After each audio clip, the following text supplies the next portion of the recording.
Hello, friends, and welcome to the world of Angel 1111. Let's bring light to earth.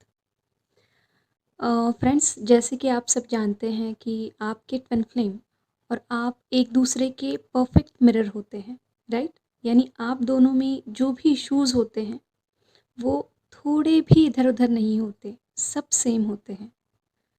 यानी कि आप ऐसा कह ही नहीं सकते कि जो इश्यूज़ वो आपको मिरर कर रहे हैं, वो आप में नहीं हैं, वो आप में होने ही होने हैं, राइट? यानी कि अगर कोई इश्यूज़ उनमें आपको 70, 80, 90% दिख रहा है, तो डेफ़िनेटली वो आप में 30, 20, 10% होगा ही होगा, या फिर वाइस वर्सा। क्योंकि आपका सोल एक ही है, राइट? तो आपके इश्यूज़ जो हैं वो भी सेम ही होते हैं। बट हाँ, यहाँ एक बात आप सबको माननी पड़ेगी कि आपके जो ट्विन फ्लेम होते हैं, वो आपके ग्रेटेस्ट टीचर होते हैं। जी हाँ। क्योंकि वो अपने इश्यूज़ को दिखा दिखा के, आपको ट्रिगर कर कर के, या फिर आपको मिरर कर कर के, आपको वो सिखाने की कोशिश करते हैं जो दूसरा कोई रिश्ता आपको नहीं सिखा सकता। तो सबसे पहले अपने ईगो को थोड़ा सा साइड में रख के be grateful towards your twin flame, ठीक है? यानी कि जब भी वो आपको हर्ट करे, आपको ट्रिगर करे, उनको दिल से थैंक यू बोलिए कि थैंक यू कि तुमने मुझे मेरे अंदर पड़े इस इशू को सरफेस किया और उसको दिखाया। अब मैं इसको हील और रिलीज़ भी कर सकती हूँ।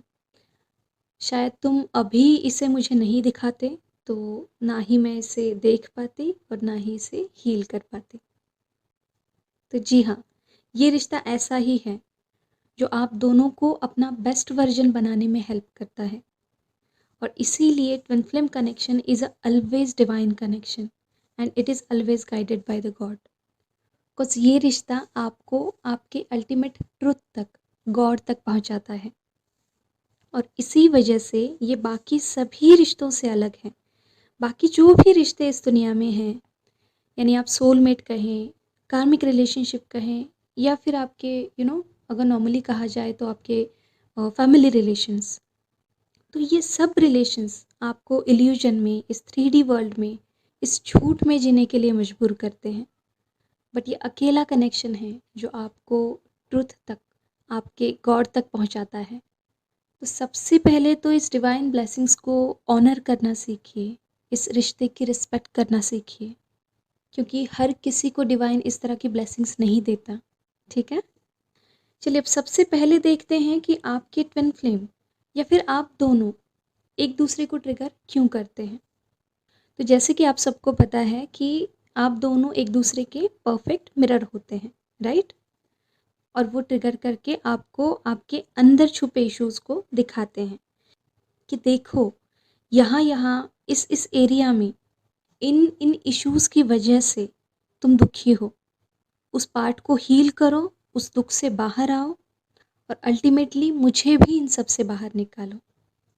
जी हाँ, जैसे कि 90% केसेस में डिवाइन फेमिनाइन जो है वो उनको पहले अवेक किया जाता है डिवाइन की तरफ से, और फिर डिवाइन मास्कुलाइन्स को उनके पीछे डिवाइन भेजता है। यानी फेमिनाइन को फॉलो करते करते वो आते हैं, राइट? और डिवाइन फेमिनाइन खुद पे जो जो जिस जिस तरह का काम करती है, तो वो धीरे धीरे मास्कुलाइन साइड में रिफ्लेक्ट करने लगता है ना? तो इसीलिए डिवाइन क्या करता है, उनसे आपको ट्रिगर करवाता है ताकि आप खुद पे काम करें, राइट? अभी वो तो 3D में है ना? तो उनको बेचारों को पता ही नहीं होता है कि ये जो भी ट्रिगर्स है, ट्रिगर्स ये नाम भी उनको पता नहीं होता, या फिर ये जो भी दुख उनको मिलता है वो सीधा उसको निग्लेक्ट या फिर अवॉइड कर देते हैं। उनको नहीं पता होता है कि इन सबको फेस कैसे किया जाता है या फिर इन सबको हील कैसे किया जाता है। और आप इन सब चीज़ों को बखूबी जानती हैं। तो इसीलिए आपको बार बार ट्रिगर करा करा के आपके हर एक इशू से आपको उभरने के लिए कहा जाता है, उसको हील करने के लिए कहा जाता है, ठीक है? और अगर आपके ट्विन फ्लेम आपको ट्रिगर नहीं करेंगे, तो आपके इन सभी डीपर लेवल के, मतलब छुपे छुपे इश्यूज़ को, छोटे छोटे इश्यूज़ को आप कैसे देख पाएंगे? हुँ? और देख नहीं पाएंगे तो हील कैसे कर पाएंगे? उनसे उभर कैसे पाएंगे? और इश्यूज़ को अगर हील नहीं कर पाएंगे तो जर्नी में आगे कैसे बढ़ पाएंगे, है ना? और हमें तो बहुत आगे बढ़ना है, आगे बढ़ के हमारा बहुत बड़ा सोल पर्पस है यहाँ पे, है ना? तो इसीलिए डिवाइन आप दोनों को भी हर टाइम पुश करता है। So always be grateful towards your twin flame for teaching you and guiding you towards your best version, and also always be grateful towards God. Okay, अब चलिए एक एग्जाम्पल लेते हैं ट्रिगर का। एक बहुत ही कॉमन सा example, that your twin flame is not accepting you, और उनके इससे रिलेटेड बिहेवियर से, बातों से आप ट्रिगर हो गए, राइट? तो इसका सीधा मतलब ये है कि वो आपको ये बताना चाह रहे हैं कि तुम खुद को कहीं ना कहीं एक्सेप्ट नहीं कर पा रहे हो। और ज़रा देखो इस एरिया को, यानी कि इस एरिया ऑफ लाइफ को, कि ये कौन सा एरिया है जहाँ पे तुम खुद को एक्सेप्ट नहीं कर पा रही हो, पूरी तरह से एक्सेप्ट नहीं कर पा रहे हो। जैसे ही आप इस इशू को, इस ट्रिगर को पॉजिटिवली देखना स्टार्ट कर देते हैं, उसको हील करना स्टार्ट कर देते हैं, तो धीरे धीरे आपका जो कनेक्शन है वो आगे ग्रो करने लगता है ना? अगर वो आपको हर्ट कर रहे हैं, दुख दे रहे हैं, तो सिंपली वो आपको दिखाने की कोशिश कर रहे हैं कि देखो, यहाँ यहाँ तुम दुख में हो, और मैं चाहता हूँ या फिर चाहती हूँ कि तुम इस दुख से उभरो, खुद को प्यार दो और सेल्फ लव करो। और इसीलिए ये रिश्ता डिवाइन है, बिकॉज इस 3D वर्ड के बाकी सभी रिश्ते आपको दुख में, अटैचमेंट में जीने के लिए मजबूर करते हैं, गॉड से या फिर ट्रूथ से दूर रखते हैं। बट ये एक ही रिश्ता ऐसा है जो आपको अपने दुख से उभरने में और आपको गॉड तक पहुंचाने में हेल्प करता है। अब इन ट्रिगर्स को कैसे हील करें वो देखते हैं। तो सबसे पहली और इम्पॉर्टेंट स्टेप तो ये है कि अवेयरनेस में आना, कि ये मुझे क्या दिखाने की कोशिश कर रहा है या फिर कर रही है, ये पहले देखिए। हाँ, बेशक जब आपको ट्रिगर मिलता है तो उस टाइम आपकी जो भी फीलिंग्स या इमोशंस हैं उसके साथ बैठिए। गुस्सा आ रहा है, रोना आ रहा है, आप उदास हो रहे हैं, कुछ भी फीलिंग हो सकती है, उसके साथ बस बैठिए, ठीक है? क्योंकि आजकल क्या होता है, लोगों को अपने फीलिंग्स से, इमोशन से भागने की इतनी आदत हो जाती है कि जैसे ही इस तरह का कोई इमोशन या फिर फीलिंग उभरता है, वो झट से अपने आप को डाइवर्ट कर लेते हैं। डाइवर्ट यानी कि मोबाइल फ़ोन ले के कुछ वीडियोस देखेंगे, या फिर टीवी पे किसी तरह का कॉमेडी सीरियल देख लेंगे, कुछ म्यूज़िक लगाएंगे, ये करेंगे, वो करेंगे। तो इस तरह की चीज़ें करके वो क्या करते हैं, ट्रुथ से भागने की कोशिश करते हैं। यानी अपनी फीलिंग्स को, इमोशंस को, जो भी उभर रहे हैं उनको निगलेक्ट करने की, सीधा अवॉइड करने की कोशिश करते हैं। और अपने इमोशंस से या फिर फीलिंग्स से भागने से बड़ी डेंजरस चीज़ इस वर्ल्ड में दूसरी नहीं है। जी हाँ, अपने फीलिंग्स और इमोशंस से भागना, it is the most dangerous thing in this world. तो सिंपली क्या करना है, उस टाइम अगर आपको रोना आ रहा है तो रोइए, जितना मन करे उतना रोइए, ठीक है? गुस्सा या फिर नाराज़गी हो रही है तो सीधा पेन और पेपर लेके बैठिए और निकाल दीजिए अपनी सारी भड़ास, और फिर उस पेपर को रिलीजिंग के पावरफुल इंटेंशन से आपको जला देना है।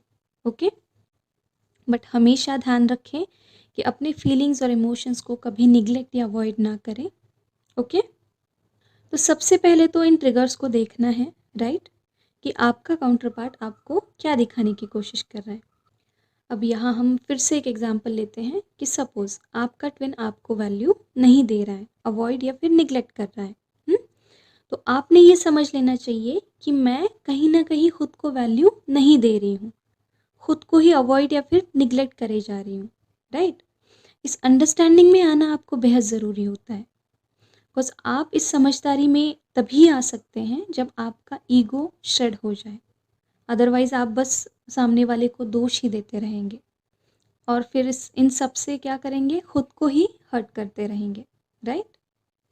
अब इसके बाद आप क्या करेंगे, एक जगह शांत बैठिए और आंखें बंद करके थोड़ा सा गौर करना है कि ये मेरा कौन सा एरिया ऑफ लाइफ है जहाँ मैं खुद को वैल्यू नहीं कर रही हूँ।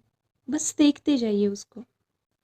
और उस टाइम जो भी आपके बॉडी में सेंसेशंस हो रहे हैं, यानी जो भी संवेदनाएं हो रही हैं, उनको बस आपको दृष्टा भाव से देखना है। दृष्टा भाव यानी किसी भी सेंसेशन को या फिर संवेदना को आपको जज नहीं करना है कि ये अच्छी है, बुरी है या फिर इरिटेट कर रही है। इस तरह का बिल्कुल भी भाव मन में नहीं लाना है। जो भी बॉडी में सेंसेशन है, जिस भी तरह का है, उसको उसी रूप में आपको देखते जाना है, देखते जाना है, ठीक है? जब तक वो संवेदना या फिर सेंसेशन पूरी तरह से शांत नहीं हो जाती, तब तक आपको उसको देखते जाना है। हुँ? और उस पार्ट को ढेर सारा लव और लाइट दीजिए, ढेर सारा प्यार दीजिए। और हाँ, इस प्रोसेस में आपका जो इनर चाइल्ड है, वो बहुत बड़ा इम्पोर्टेंट रोल प्ले करता है। तो उससे भी कनेक्ट होना है, राइट? उसको भी ढेर सारा प्यार और अटेंशन देना है, ठीक है? अब नेक्स्ट जो इम्पोर्टेंट मेथड है ट्रिगर्स को हील करने की, तो वो है मिरर वर्क, जो कि मिराकुलसली काम करता है। फटाफट से रिजल्ट्स आपको आपके 3D में दिखना स्टार्ट हो जाते हैं। जी हाँ, मिरर वर्क एक बहुत ही इफ़ेक्टिव मेथड है, जो आपको आपके इश्यूज़ से उभरने में हेल्प करती है, ठीक है? और रिसेंटली ही मुझे आर्कएंजल माइकल और एंजल फेथ से ये गाइडेंस मिला है कि 11 डेज़ का self love and mirror work का वर्कशॉप रखना है। तो yes, I am following this guidance too. तो प्रोबेबली नेक्स्ट वीक में हम ये वर्कशॉप ज़रूर लाएंगे with the presence of higher level ascended masters, ठीक है? क्योंकि बहुत सारे लोगों के कम्युनिकेशन इस सेशन के बाद स्टार्ट हुए हैं, जो भी सेपरेशन में थे। और इसकी और एक ख़ास बात ये कि मिरर वर्क से आपके लाइफ में बाय डिफ़ॉल्ट सेल्फ लव आ जाता है। आपको सेल्फ लव के लिए एक्स्ट्रा एफर्ट्स नहीं लेने पड़ते। और आपको इस वर्कशॉप के थ्रू आपके इनर चाइल्ड से भी कनेक्ट कराया जाएगा।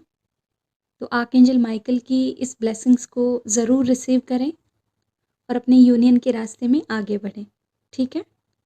डिटेल्स के लिए आप इस नंबर पे मुझे व्हाट्सएप कर सकते हैं। तो चलिए, आज के लिए इतना ही। खुद का ध्यान रखिए, खुद को सेफ रखिए। God bless you all of you. Deep thanks to reiki angel, doctor मेकाओ से, and all holy masters. Thank you.